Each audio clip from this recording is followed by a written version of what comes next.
Should mute it before we start. Ladies and gentlemen, welcome back to Let's Play Asagao Academy. We're starting up Chapter 3 right now. Next week passed slowly by as plans were made for Paul's campaign. I'm Lieutenant Norris and I'll be narrating the story for today. And every day after. Given that Continue had access to newspapers say when they wished to promote Paul, most of the articles became weird 1950s style propaganda, attacking Paul as some kind of spotless hero everyone could look up to. They liked the articles, but every time she looked at one, she wanted to strangle them. They made Paul too unrelatable, were engaging everything only from his point of view. He had a lot about wanting the best for the student populace, but never detailed in what way he would benefit them. She also said those parts would be too boring, and the students just wanted a superhero else they could look up to. In the next few meetings, she tried to bring up her ideas for the campaign, but she almost never got a word in edgewise. They never stopped talking long enough for her to make a point. Always two conversations about another topic. But until she started wondering why she was even there, Paul met for a great vision for her addition to the team, but ended up with her as a stalemate starter for all their arguments. She was venting her fish in mind one night while getting ready for bed, dragging a brush through her hair. They could just get an interview or even something from the perspective of another student and told them something about Paul they could actually relate to, think that would have a big impact. It's just hard having them not listen to me. I can't keep sitting around if I feel like I'm there for decoration, not for actually being useful. I paused from clipping her nails to look at her full on in the face. She put down her brush, knowing something big was coming. But why not just do it yourself? What? So I actually need permission or anything, especially now I should go in from the picture of some random student. Why should I humanize it a bit? Tell some cute little anecdotes about him and have someone submit it for you. I mean, I like to brag, but I like to consider myself something of a writer. I can up something real quick, and you can submit it as a letter to the editor. What do you say? What if he gets mad? That messes up what they're going for. It's nice to step away from the group when you know what they're doing is wrong. Wasn't that the whole reason he added you in the first place? But it left you in the hand. What do you want to do? We're gonna let it be. No, I don't think we should. I'm part of the campaign, but it's not my campaign to run. I don't want to step on his toes like that. You say so, Hannah. I thought it was a good idea. It's not a bad idea, but, some things you just have to some things you have to not do, even if it's a good idea, for the sake of someone else. But actually, while we're on the topic of Paul, how goes the whole field situation? Mine and Hannah spoke about it since the articles came out. Seems like how much attention like that bothered her. I don't really know anymore. Not feeling it so much. It's not that I'm not feeling it, it's just like, I don't get it. The average we're just communicating to each other. It's like you're on the second floor and I'm on the first, and we're trying to talk through the level between us. We're just not seeing things clearly. So, you don't like him anymore? It's not that, it's if things were a bit easier. I don't know. Might not solemnly. I hope you at least learn how to stand your ground with those guys. I know they're not doing it on purpose, but you shouldn't take that kind of treatment just because they don't mean it. Okay. See the look on her face, mine turned back to her toenails. No matter how she processed bulk of trying to teach her various aspects of public speak, how to direct, diction, and answering questions off the cuff, it wasn't working. Heard that last year Paul used his president's written funding on donuts for the students in his classrooms that improvements to the school that he promised. Is this true? I wasn't here last year, so I can't really answer that. So it's true then. No, that's not what I said. She stepped her foot and Paul made a face at her. How many times did I say this? When it comes to interviews, it's the gas information that counts. If you can't recognize something, people will assume it's true. You can't keep caving under pressure like that. People are going to get mean. She grabs to a chair, head in her hands. You're taking this way too seriously. It's just a school election, and I keep telling you, I'm not cut for this. But you are. I can see it in you. You've got that spark. You just believe in yourself. You'd be able to do this easily. But instead, you keep insisting you can't. Have you heard that anything is possible? Anything might be possible, but this isn't one of them. Just use Nick or Josh. You can trust them not to mess up. No, it's just them. I get too focused on joking around. I need to maintain my image. Your image? What's wrong with people seeing you as, I don't know, an actual human? Paul pursed his lips. Right, and what happens if you ever need to do something like this outside of school? How to say your father gets in trouble? She bristled. What about my father? You said he runs his own business, right? What if a customer steals from him, but there's no way to prove it other than your word, and the police come to question you? Your father is in a lot of trouble simply because you won't convincing. In fact, you can cause suspicion with the way you're acting. Leave my father out of this! Paul rolled his eyes. Calm down, Hannah. Just have a think of the situation. I'm not trying to help you. She shook her head. I don't want your help, okay? Now you keep trying to force me to be someone I'm not. When he started to leave, he didn't try to stop her. He just turned to the windows, hands on top of his head. Even if PB&J was only 2 years away, she was going to be forced to say, shouldn't she at least give it her best shot? That was rash and the type of coming back to practices that were only helpful frustrating the hell out of the both of them. Additionally, more practice would just be a stiff and awkward interview. Two competitors look casually and no desire to get along. We're gonna keep practicing. She put herself back down, a great inside escaped her. Look, Paul, I'm sorry. It's just really frustrating. I don't feel like you're listening to me at all. Paul turned around, shaking his head. It's not that I'm not listening to you, it's that I'm listening to what you're really saying. You have drive, ambition, talent. I don't know why you're insisting on a life of inadequacy. Are you scared or something? She stared at him, unsure whether it was more angry about the arrogance and presuming he knew about her, or the fact that he said might have a grain of truth to it. No, Hannah. Be nice. Don't be mean. She took a deep breath and looked at him. Let's try the script. The script I might be able to make it out at the end of one piece. But can't you just compromise with me on this one thing? Fine. Script it is. She pulled up because Paul went to the chalkboard and started drafting ideas for what he wanted to cover. This way Paul would answer all the unexpected questions, and she could give standard responses to questions as needed. Better for the system. She was sure she would stutter or forget an answer somewhere, but it was better than nothing. Better than arguing. Paul suggested topics, and she gave feedback on what she thought appropriate. In no time, they had a list of real topics, and another list of goofy inside jokes they'd made up. It was weird, but things like this, they got along so well. Why couldn't it be like that all the time? That day, when Paul could not stop telling anyone about the script they'd come up together, he was ecstatic. That was not any granted her idea. She felt for the first time that she was actually doing something to the group. Nick, however, wasn't too enthusiastic. When he shot him questioning about, he shrugged and refused to say anything. What was bothering him, it seemed keeping the peace was more important. As she nearly called him, she started to hear strange noises. Howling. Screeching. Stomping. It sounded like there was a zoo in there. She fell at the door, asked Jay what she would find when she opened it. There were 5 straight minutes, the noises had never ceasing. Her curiosity got the better of her. She opened the door and cracked to peek inside. Nothing could prepare for what she saw inside. Paul and Nick were standing in the room, each in their own exaggerated poses. Paul was in sort of karate pose, his arms in a T-Rex position. Nick was doing Alice Beretta in the center of the room. And Josh got his leg between his head and was bouncing on the remaining one. Paul, who was facing the door, pointed. The rest turned on her, scenting their prey. There was a moment of silence. Johnny struck us from her beating rapidly. She shut the door, turned, and ran. They now started yelling. It was too late. The stampede of shoes hitting the towel floors. Hannah! I'm sorry. The speed which she paused sounded like a spell to keep her safe from harm. Come back here, Hannah! Footsteps echoed down the hall as the continued to after her. Heard you anything weird, right? You didn't see anything! She was hanging on her legs longer and faster. She looked behind her, but it was all fleeting for her. It was a dance spell, like interpretive dance. Don't worry about it.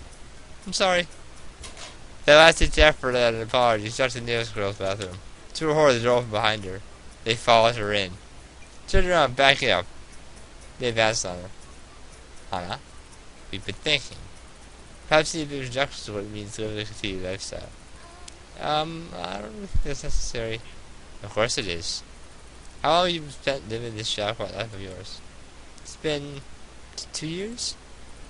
That was a rhetorical question, but I'm impressed by your quick answer. Those false lessons are paying off. Hit the back wall. There's nowhere for her to go. This is going to look terrible if somebody walks in on us. Don't worry, no one will. Shuts the floor. Whimpering. The last thing she remembered was their hands reaching for her. A quiet cry escaped her lips. Help! You can do Hana girl. Now add the apple. Still to his desk. Her shoes tracking stains all over his nose. Pineapples in either hand. An apple was placed on top onto her forehead, and the blue was going to the back of the room. Saving someone. You're perfectly safe. Pencils don't hurt that bad if they miss, and you won't graduate this until you've gotten really good. Does it feel good to take risks? Does it feel good to live? I hate you all. One thing for sure, having to see you boys is always interesting.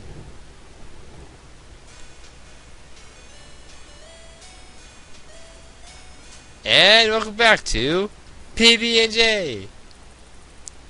We're starting a talk show with slash music sing slash news source. Tonight, we've got a real special treat for you. Just trust me, we really do. So, current student by President Paul Ritchie and his campaign manager person, Chad student Mahana Minzo. PB&J now clap politely for them as Paul leans the microphone chuckling. You know, thank you so much for having us on. It really means a lot to us that we're able to come and spread our message to the world. Wonderful, absolutely wonderful. So, we have a lot of questions planned for this segment, but we also want to take a few questions from our callers. We'll give you guys a bit of a warm-up while we wait for our callers to get their questions in, shall we? PB&J and John started asking all the standard questions about Paul's campaign. Why it was running, what was his platform, and what did he get done last year. Paul had her as the questions started, and she answered for him, hesitating at first, but gained confidence over time. PB&J were good, kind hosts, neither of them keen on exploiting their friends for increased viewership. Because even when Hana said something that sounded a bit like it could be taken away, PB had her clarify, and John told jokes to lighten up the very boring conversation. Paul patted her gently on the back, so as not to be hurt over that one, and she beamed with pride. Maybe he had a point. Maybe she wasn't as bad at public speaking as she thought. Well, that was enlightening. Thank you for that. Yes, thank you for the enlightening conversation. Now for our break. For our first caller, he may visit John and grin. Apparently he wanted to get right to the good stuff. This caller, Kate, you're on. Right, this is a question for Hannah. Why is your hair all pink and whatever? Like, what are you trying to do? She hadn't pumped through her veins, so completely taken off guard she was. But Paul hastily leaned to the microphone and answered for her. Yeah, it's all natural. She was born that way, baby. Is it even possible? Apparently so, and Hannah's here to prove it. Thanks for your question. She had Paul a grateful smile. A grateful smile. That doesn't seem correct. Grateful smile's more correct. Maybe it's a typo. They're around, just point them out and just let it go. And he sat back, proud. A slow drawing was caught over the line next, and she knew instantly who it was. So, what does Paul think he has over Jeff because of the competitive edge? Paul shot forward immediately. First of all, I don't run smear campaigns. I run my campaign honestly with clear communication to the people I intend to serve. Secondly, this year will mark my second year as president, and I will finally implement the plans I was working on all last year. Without the second year, the first year is basically wasted. So it's your first year in office, and you want people to wet you because you promise this time it'll be different. Paul bit his lip. He found exactly the chap he tried to keep proud of. Well, legislation is complicated. It will take a while for it all to get through. But you'll see the effects of these changes this year if Paul gets elected. Paul shot a brief thumbs up, then he encountered. And Jeff can't make it on the legislation. Why? Both Paul and Hannah froze. She glanced at him. She didn't even know whether it was possible for Jeff to do such a thing. Judging by the look on Paul's face, it was. Well, only I know all the changes I meant to put into place, so a few could fall through the cracks. If you found elected, you of course won't tell Jeff what your plans were, because you were rivals and you don't actually want the best for the school. Hot. Damn. It was a lean, mean, rhetoric spouting machine. Seeing their struck faces, John grabbed the microphone. Sorry, but I presume we're hogging the line. We'll have to take the next caller. Last hour, the majority of the calls were full of inane questions. Whether things like policies of color or the finest thing that ever happened to continue in public. As interesting and judging from the match they inspired, she felt like the interview could still be a net win for them. A way to show the world Paul's true personality firsthand. Despite all his seriousness and intense passion, he was a fun and mysterious guy, and rather hard to win to involve the campaign. The more student parties saw beside him, the more stressful they would be. She truly thought that. At least until the last question came. And but we have just one last quick question. So, question 8, you're on the line. Yes, hi, I was know. It's to the Hana and Paul are dating. What? She burst out immediately and clapped a hand over her mouth. But it was too late. Amy was cackling at the end of the line. Mrs. Zoe and I are just friends. We have a pure platonic relationship. Is that right, Hannah? Good, Paul, curling her cheeks. Yes, there are no romantic feelings. Well, I mean, we're not dating, so. Her mumbles faded in the background as her ears began to hum. Anxiety taking over. Not that Paul isn't great, he really is, and I knew it would be glad somebody please shut her up. She looked in horror from John PZ dove in, seeming somewhat disturbed himself. And we're out of time. Thank you so much for such a great show. Bye-bye. He shot off the recording and took them off the air and crossed over to Hannah. You okay? She buried her face in her hands, not wanting to look at anybody in the face, and definitely not Paul. I messed up really badly. It wasn't that bad, don't worry. Nobody should have asked such a personal question like that. It's not your fault for not being able to handle it. Peter showed off, and a rustling came from next to her. Paul gathered his papers and stood, face blank as a calm white. Thank you so much for having us, son. He extended a hand to John. I'm professional. Then John shook it half-heartedly. I'll see you guys tomorrow. It was rational, but she watched him leave with a pang striking her heart. She messed up, not him. She knew she wasn't cut out for this. She told him from the very beginning that she wasn't cut out for this. Even with all his stupid practice and his stupid belief in her, she still screwed everything up. I'm such a failure. You're not. Daisy patted her hesitantly on the back. John raised an eyebrow. You could have answered it better. John! What? I'm just telling the truth. I'm not attacking the poor girl. So you got the thoughts of Paul then? Peter stopped patting her. Her face colored yet again. She could feel it happening, and it was dead giveaway, even if she said nothing to confirm it. John nodded, threw her a ball into the air and catching it. He's tough enough to crack, even tougher to read. He had to work it out for you, girl. Was it obvious?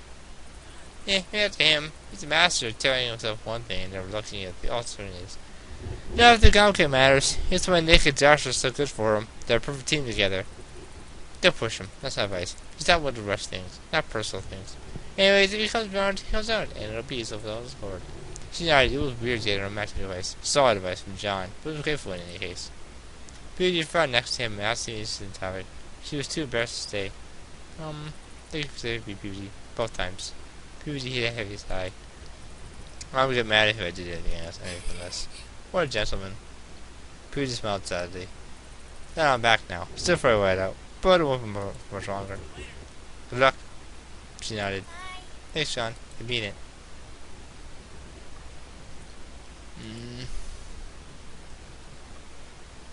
What the hell? Sad. Who was here so early in the morning? Margaret waiting down on the wobble court threw a pillow at the door with a hiss. Don't you have any manners? I don't yell. So good with E. Stops knocking. Casey rose and flipped on the light, leading to a split of table curses from mine. Who's there? Hannah, can I talk to you? It was Paul. She was quickly in the mirror, trying to pat down her bedhead, then suddenly became conscious of the fact that she was sitting in her pajamas. Braless. Right, 'cause that's what the problem is. Can you wait? I will murder you. Never mind. The side she pulled the door and stepped out into the hallway. Hannah, hey, sorry I came so early, but I wanted to talk to you about something. She crossed her arms over her chest and nodded, seeing that looking forward to whatever this conversation was going to bring. It just bothered me all night, so I came over here first thing. I know I might have seemed a little angry after the interview yesterday. Images of that before came flooding back to her. Her head in her hands, Paul's stony face, PB's sad smile on John's raised eyebrow. Oh. Yeah, and I didn't want you to feel bad. She nodded slowly, not believing him for an instant. Well, she believed that he didn't want her to feel bad, but there was no way after the time and energy spent preparing her for that interview, that he wasn't so upset about it. And then there was that ending. Did he know how she felt about him? Is that why he was doing this? Because he didn't want her to steal over the boy she was in love with? She saw it hard. Pathetic. Actually, I was hoping that you might want to go somewhere with me tonight, to make up for it. I know I put a lot of pressure on you and everything. Her sat up. Paul was grinning at her. I figured we could take a stroll around the mall. Maybe get a bite to eat or something. It's the least I could do, you know? Well, sure, I'd love to go. Great! I'll come get you later today, then. Oh, no means today. Luke was a bit of a day off. He snapped at her and finger gunned. She's not completely out of hospital what was happening. Right, so see you tonight. Have a great day in class, Hannah. With a last charming smile, I set off down the hall. She rode around standing behind her. Evidently, I have heard some portion of the question was Kakazu. This is interesting. Is it? I haven't seen her and Paul doing none of her business, and she let her to prove it. Kakazu's one-eyed eyes seemed glowing. Seemed to have a much higher allocation of luck than other humans in this area. Allocation of luck? Well, I wonder whether your hair gives you luck, or whether your luck causes your hair. She darted a hand up to her head, then wrapped it around her doorknob. I've got to go to class. Cousin out slowly and smiled. Good morning. She blinked. Hannah blinked. She looked at her expectantly. Good morning. Yeah, Broly. Hope you do well in class today. Kyle slipped down the hallway as if unaware of the conversation they just had. She shook her head. Too much happening too early in the morning.